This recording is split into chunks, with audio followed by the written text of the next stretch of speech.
Dans un village paisible nommé Koussou, vivait un homme respecté du nom de Téné. Riche commerçant de bétail, il possédait d'immenses terres et un pouvoir indiscutable. Mais malgré sa richesse, il était connu pour sa méchanceté. Il exploitait les pauvres, méprisait ses employés et punissait sévèrement ceux qui osaient le défier. Son autorité reposait sur la peur, et quiconque s'opposait à lui voyait sa vie brisée.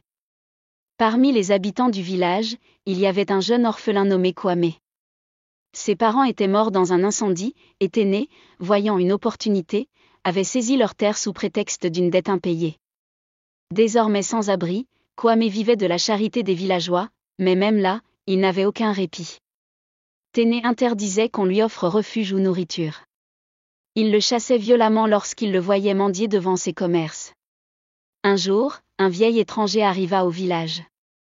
Fatigué et assoiffé, il demanda un peu d'eau devant la maison de Téné.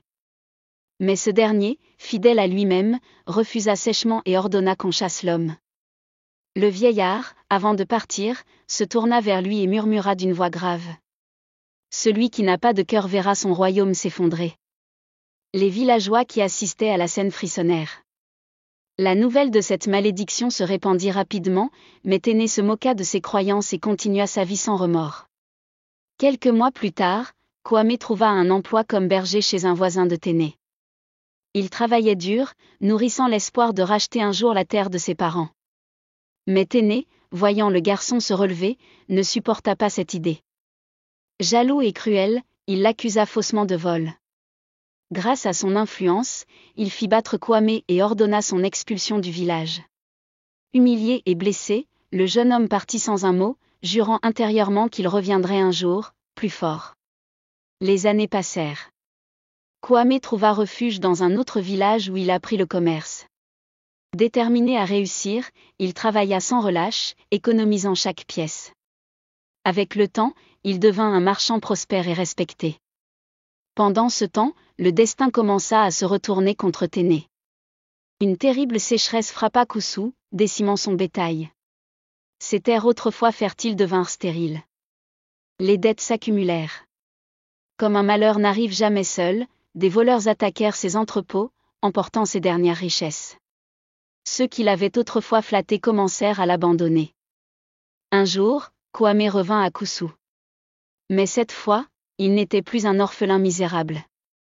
Il était devenu un homme puissant, riche et influent. Il racheta plusieurs terrains et ouvrit des commerces. Les villageois, heureux de voir quelqu'un d'aussi généreux et juste, l'accueillirent à bras ouverts. Téné, maintenant ruiné et malade, assista impuissant à l'ascension de celui qui l'avait méprisé. Désespéré, il alla supplier Kwame de l'aider.